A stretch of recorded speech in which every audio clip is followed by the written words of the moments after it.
Assalamualaikum warahmatullahi wabarakatuh. Selamat siang. Hari ini kita akan membahas tentang tata kelola pemerintahan yang baik dan bersih atau yang kita sebut dengan clean governance and good government.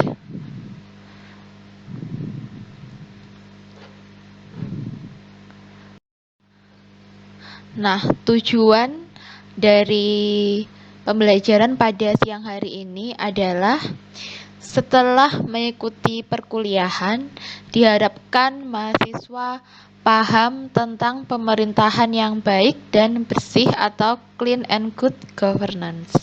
Jadi nanti mahasiswa harus paham tentang bagaimana sih memahami reformasi birokrasi, visi misi serta tujuannya, kemudian memahami upaya pencegahan dan pemberantasan korupsi melalui program-program anti korupsi, serta nanti mahasiswa harus mampu memahami arti pentingnya sistem pengendalian internal pemerintah atau SPIP sebagai bagian dari anti korupsi. Nah, untuk pokok bahasan pada hari ini ada 5 pokok bahasan, yaitu pemahaman reformasi birokrasi, kemudian program Kementerian Kesehatan dalam upaya pencegahan korupsi, yang ketiga sistem pengendalian internal pemerintah atau yang kita sebut dengan SPIP, kemudian pembangunan zona integritas, serta pengertian dan prinsip dari good governance. Sebenarnya apa sih pengertian dari reformasi birokrasi? Jadi reformasi merupakan apa itu suatu proses birokrasi atau upaya. Jadi kalau tadi udah bahas tentang reformasi pada komprehensif, kita bahas tentang untuk reformasi merealisasi adalah tata pemerintahan yang baik pemerintah atau yang kita sebut kinerja melalui berbagai cara dengan tujuan efektivitas. Jadi good governance itu adalah sebuah sistem yang memungkinkan terjadi mekanisme penyelenggaraan pemerintahan negara yang efektif dan efisien cara berpikir, sehingga menjaga dari pola pikir yang konsumtif antara pemerintah dan pola tindaknya kita dan juga semuanya masyarakat. Kemudian perubahan penguasa menjadi pelayan. Jadi ketika pemerintah di suatu birokrasi, misalnya birokrasi misalnya di kantor kecamatan atau di kabupaten, itu mereka itu seharusnya dibuat sebagai pelayan masyarakat gitu ya, jadi bukan penguasa suatu daerah. Kemudian mendahulukan peranan daripada wewenangnya, jadi mereka harus mendahulukan peran mereka sebagai aparatur sipil negara dibandingkan dengan hak atau wewenang yang mereka dapatkan. Yang keempat adalah tidak berpikir hasil produksi tapi hasil akhirnya. Jadi kita berpikirnya itu ke hasil akhirnya atau outcome-nya atau output-nya, bukan dari input-nya. Kemudian kita rubah manajemen kerjanya seefektif dan seefisien mungkin. Yang terakhir adalah mewujudkan pemerintahan yang baik, bersih, transparan, dan profesional melalui yang bebas korupsi, kolusi, dan nepotisme yang atau dan KKN dengan cara penataan kelembagaan, kita tata laksanaannya, kita tata SDM-nya, kemudian akuntabilitas dari kinerjanya yang berkualitas, kemudian juga harus efektif, harus efisien, serta menggunakan pelayanan yang prima, yaitu konsisten dan transparan dan tidak tebang pilih. Kita fokus kepada visi dan misi dari reformasi suatu birokrasi. Visinya yang adalah untuk mewujudkan pemerintah yang amanah atau terwujudnya tata pemerintahan yang baik dan benar atau dan good governance. Untuk misi dari reformasi birokrasi, jadi misi utamanya adalah mengembalikan cita dan citra dari birokrasi pemerintahan sebagai abdi negara dan juga abdi masyarakat, serta menjadi suri tauladan yang baik, serta menjadi panutan di masyarakat dalam menjalani kehidupannya sehari-hari. Untuk itu, ada 4 misi dari reformasi birokrasi. Yang pertama adalah membentuk atau menyempurnakan peraturan undang-undang untuk mewujudkan tata kelola pemerintahan yang baik. Jadi yang kita ubah dulu adalah peraturannya. Baru nanti setelah kita rubah peraturan undang-undangnya, baru kita melakukan yang kedua, yaitu penataan dan penguatan organisasi. Kita perkuat manajemen SDM-nya, aparatur pengawasannya, akuntabilitasnya, kemudian juga dari culture atau budaya kerjanya, mindset-nya kita rubah ya, revolusi mental juga. Dengan yang ketiga adalah mengembangkan mekanisme kontrol yang efektif. Jadi semuanya harus dievaluasi dengan baik gitu ya, untuk meningkatkan pelayanan di birokrasi pemerintahan. Yang keempat adalah mengelola sengketa administratif secara efektif dan efisien, dan juga tidak ada yang namanya kayak KKN gitu ya. Jadi semuanya sesuai dengan peraturan yang ada. Nah, untuk sasaran dari reformasi birokrasi ada 3.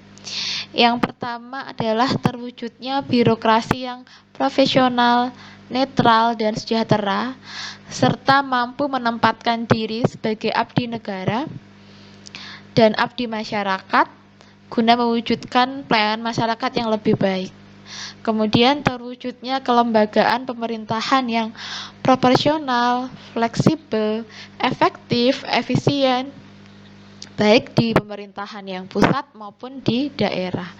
Yang ketiga adalah tata laksanaan atau pelayanan publik yang lebih cepat, tidak berbelit, mudah, dan sesuai dengan kebutuhan masyarakat. Jadi sekarang sudah mulai ya sistem satu pintu misalnya, jadi tidak beberapa gedung atau beberapa tempat untuk pelayanan-pelayanan seperti membuat SIM, KTP, dan sebagainya dipermudah, bahkan sudah bisa menggunakan sistem online, BPJS misalnya ya. Nah, agar reformasi birokrasi ini bisa berjalan dengan baik dan menunjukkan cepatnya keberhasilan, ada faktor-faktor yang perlu diperhatikan dalam reformasi birokrasi, jadi supaya sukses gitu ya. Yang pertama adalah komitmennya dulu. Dari siapa ya? Faktor komitmen dari pimpinannya dulu, atasannya dulu. Karena masih kentalnya budaya paternalistik ya dalam penyelenggaraan pemerintahan di Indonesia. Jadi yang berkuasa itu yang menentukan nanti seperti apa sikap dari bawahannya. Kemudian yang kedua, faktor dari kemauan diri sendirinya. Jadi diperlukan adanya kemauan dan kita harus ikhlas dari penyelenggara pemerintah atau birokrasinya untuk mereformasi siapa? Dirinya sendiri. Yang ketiga adalah kesepemahaman. Jadi ada persamaan persepsi terhadap pelaksanaan reformasi birokrasi, terutama pada siapa ya? Kepada birokratnya sendiri yang akan kita reformasi, sehingga tidak ada perbedaan pendapat atau adanya miskomunikasi yang akan menghambat reformasi. Yang keempat adalah konsistensi. Ini yang mungkin kadang-kadang agak sulit ya. Jadi ketika kita lakukan reformasi birokrasi ya, kita harus konsisten, dilaksanakan secara berkelanjutan, perlu adanya ketaatan mulai dari perencanaan, pelaksanaannya, serta bagaimana untuk cara mengevaluasi.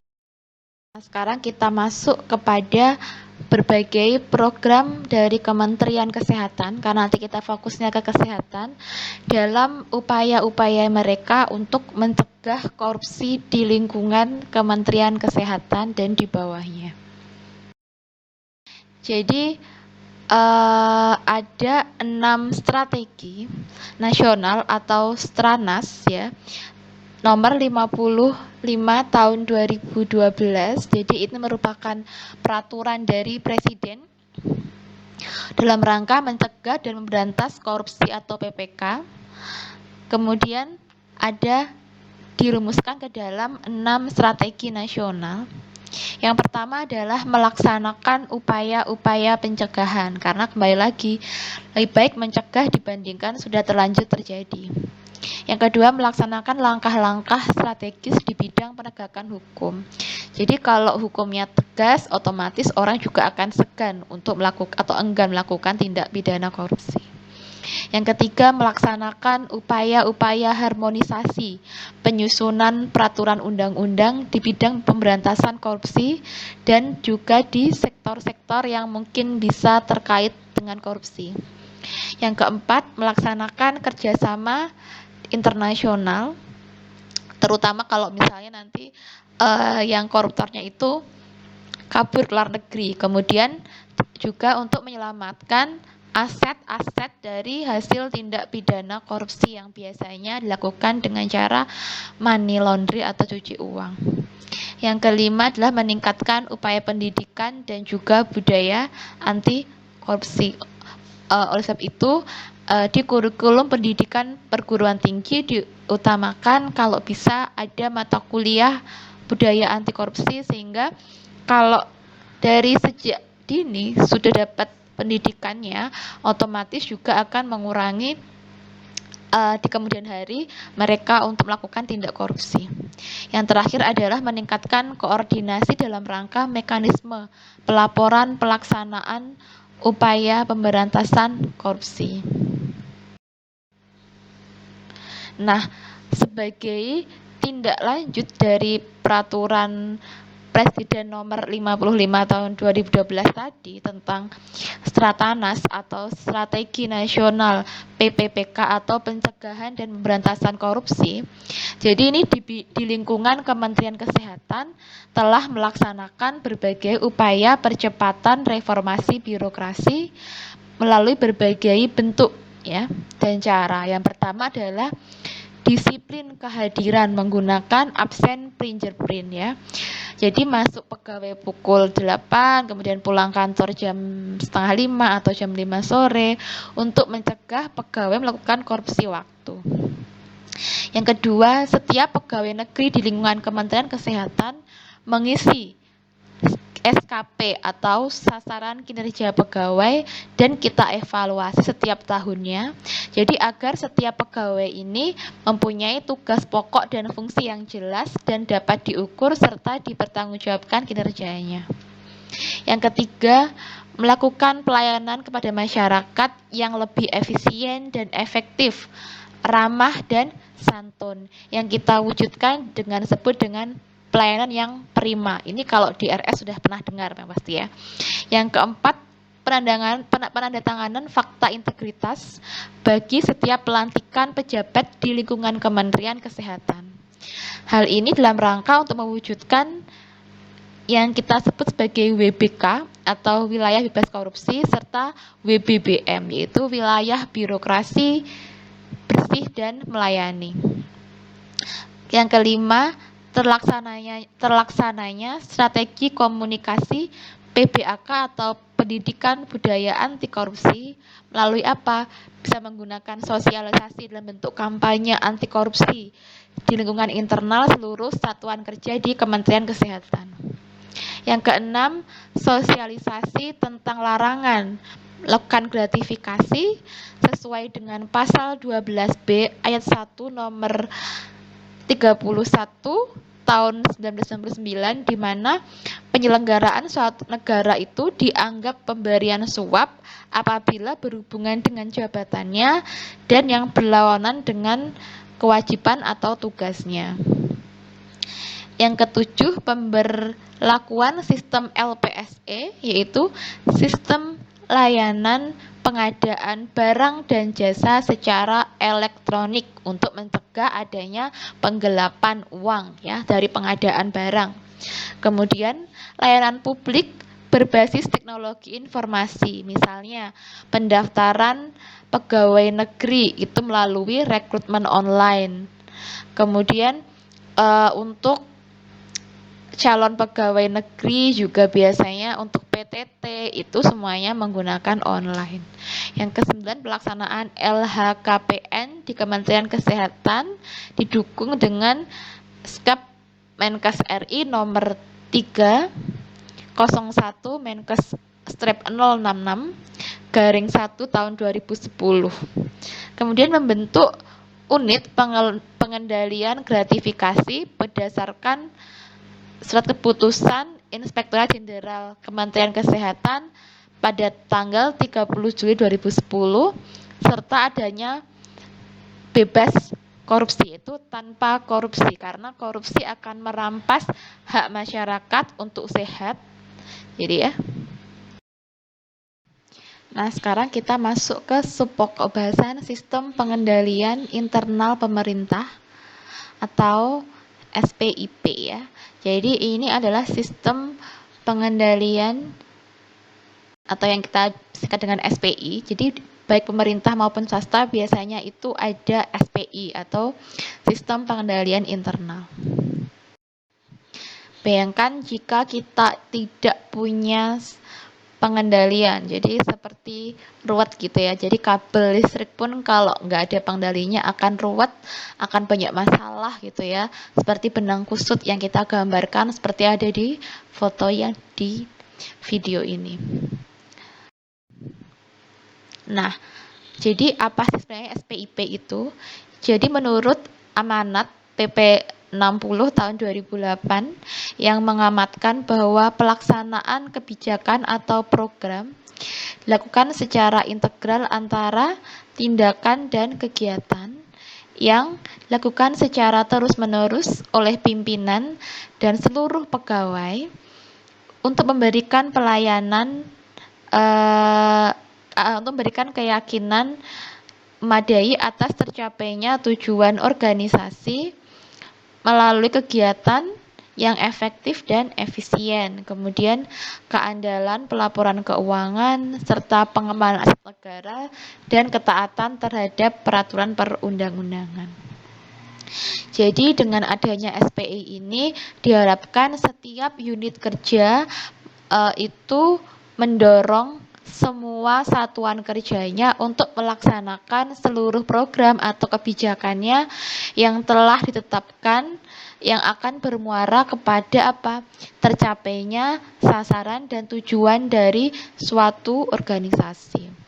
Jadi diharapkannya ketika kita melaksanakan SPI ini itu bisa mengidentifikasi kemungkinan terjadinya deviasi atau penyimpangan dalam pelaksanaan kegiatan dengan membandingkan antara perencanaannya dengan pelaksanaannya sebagai umpan balik atau tindakan koreksi atau perbaikan bagi pimpinan dalam mencapai tujuan organisasi.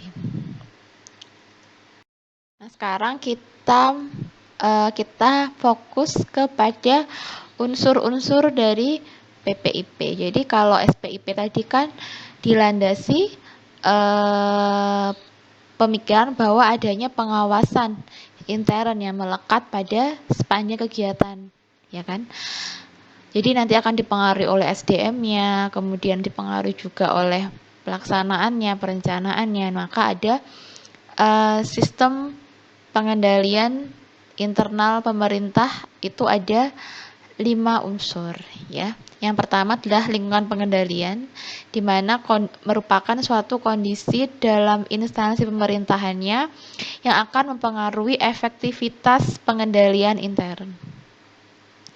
Jadi dalam hal ini seharusnya pimpinan instansi pemerintah dan seluruh pegawai itu menciptakan dan memelihara lingkungan dalam keseluruhan organisasi yang menimbulkan perilaku yang positif dan akan mendukung adanya pengendalian intern tadi serta manajemen yang sehat. Yang kedua adalah penilaian resiko. Merupakan kegiatan penilaian atas kemungkinan kejadian yang mengancam pencapaian tujuan dan sasaran pada instansi pemerintah. Jadi dengan demikian apa? Jadi pengendalian secara intern ini harus memberikan penilaian atas resiko yang dihadapi unit organisasi baik dari luar maupun dari dalam. Yang keempat adalah kegiatan informasi dan komunikasi. Jadi proses pengolahan data yang telah diolah dan dapat digunakan untuk pengambilan keputusan serta tersampaikan informasi itu harus dicatat. Kemudian harus dilaporkan kepada siapa? Pimpinan instansinya. Dalam rangka apabila suatu informasi ini disajikan dalam bentuk yang baik serta sarana tepat, sehingga apa nanti pimpinan instansi ini secara berjenjang akan melaksanakan pengendalian dan pertanggungjawaban. Jadi misalnya stafnya itu melaporkan kepada kepala bagiannya melaporkan kepada misalnya wakil direkturnya, wadirnya melaporkan kepada direktur dan sampai ke atas-atasnya. Kemudian pemantauan pengendalian intern. Jadi pemantauan itu harus bisa menilai kualitas kinerja baik secara kualitatif maupun secara kuantitatif dari waktu ke waktu dan memastikan bahwa rekomendasi hasil dari audit itu dapat segera ditindaklanjuti. Jadi nanti untuk bagian pemantauan atau pengendalian itu biasanya masuk ke dalam sistem, kalau di perguruan tinggi adalah sistem penjaminan mutu ya. Jadi SPMI atau sistem penjaminan mutu internal itu selalu ada di perguruan tinggi untuk memastikan bahwa suatu perguruan tinggi tersebut itu mempunyai kualitas yang baik dan akan mengalami perbaikan dari tahun ke tahun gitu. Jadi patut kita ingat bahwa SPIP itu bukan hanya upaya membentuk mekanisme secara administratif. Jadi bukan ngarang-ngarang data baik secara admin saja, tapi juga sebagai upaya untuk melakukan perubahan sikap dan perilaku atau soft factor. Jadi untuk implementasi dari SPIP ini memerlukan komitmen, teladan pimpinan, dan juga niat baik dari seluruh pejabat dan pegawai.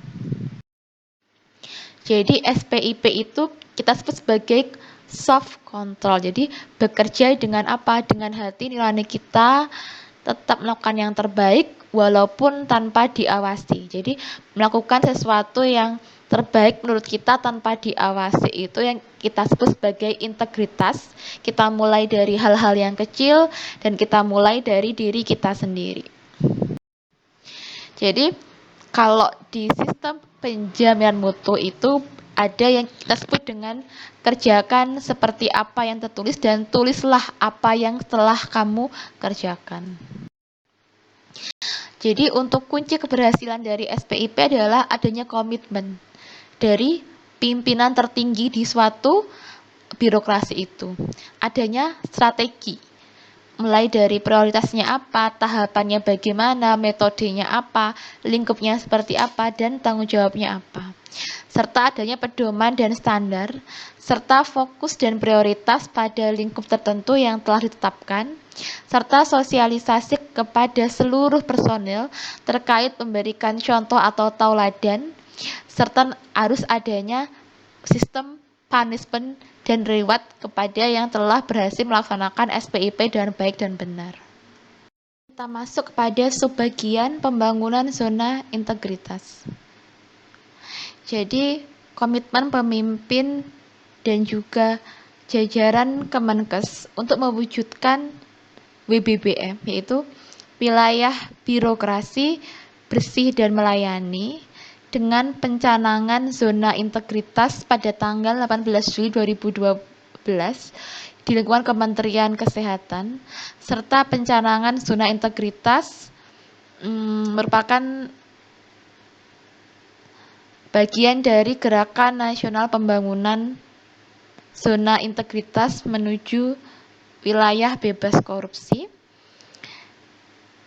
sebagai bentuk implementasi dan juga pelaksanaan dari instruksi Presiden.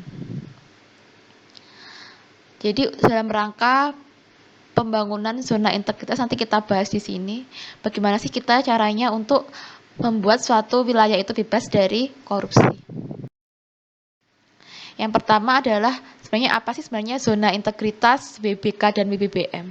Jadi zona integritas ini merupakan sebutan atau predikat yang diberikan kepada bisa kementerian atau lembaga atau Pemda yang pimpinannya serta jajarannya ini membuat niat atau punya niat dan komitmen untuk mewujudkan WBK dan WBBM melalui upaya pencegahan korupsi, reformasi birokrasi, dan peningkatan pelayanan publik. Jadi kalau misalnya nanti kita sampai pada fase zona integritas, berarti daerah itu sudah masuk kepada fase WBK dan WBBM.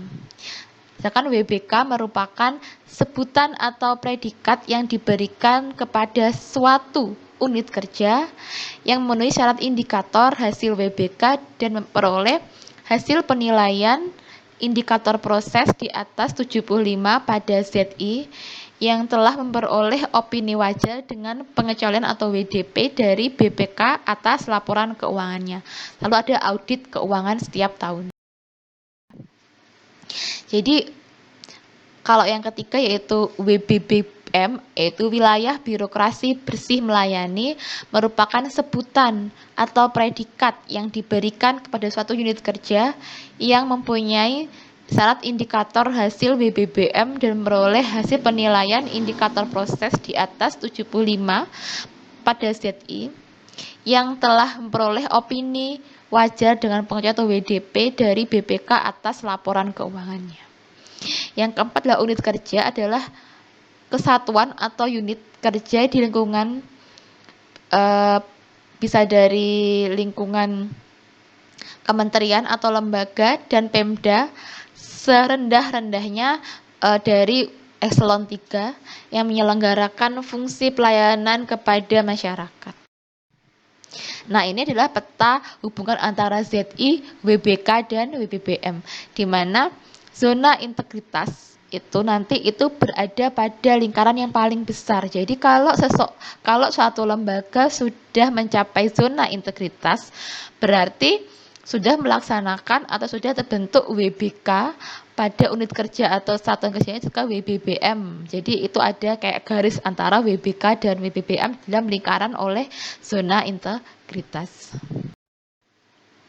Nah, kita masuk kepada fakta integritas. Jadi fakta integritas dan penyelenggaraan negara yang bersih dan bebas dari KKN. Jadi di masa depan nanti fakta integritas ini akan menjadi best practice di semua pembangunan pemerintah di masa depan, yang insya Allah akan makin bersih dari korupsi, terutama yang berhubungan dengan tindak pidana KKN atau korupsi, kolusi, dan nepotisme sesuai dengan pelaksanaan Inpres nomor 5 tahun 2004 dan nomor 17 tahun 2011. Nah, untuk menilai apakah seseorang itu sudah lolos BBK dan WBBM, jadi kita menggunakan namanya penilaian satuan kerja predikat ya, di lingkungan Kementerian Kesehatan ini ya. Biasanya dilakukan oleh namanya tim penilai internal atau TPI yang dibentuk oleh Kementerian Kesehatan. Nah, untuk unsur-unsurnya sendiri ada penandangan dokumen fakta integritas, kewajiban LHKPN, akuntabilitas kerja, kewajiban laporan keuangan, kemudian disiplin PNS, kode etik khusus gitu ya, kebijakan pelayanan publik, whistleblower system, tipikor, serta pengendalian dari gratifikasi. Nah, untuk selanjutnya adalah adanya penanganan benturan kepentingan atau konflik of interest. Jadi tidak ada konflik of interest dalam suatu penyelenggaraan pemerintah atau birokrasi, kemudian pengendalian gratifikasi ya. Kemudian kegiatan pendidikan atau pembinaan serta promosi anti korupsi, pelaksanaan sasaran perbaikan yang diberikan oleh BPK, KPK atau APIP, Kemudian penerapan kebijakan pembinaan pada yang sudah purna tugas, pelaporan transaksi keuangan yang tidak wajar oleh PPATK.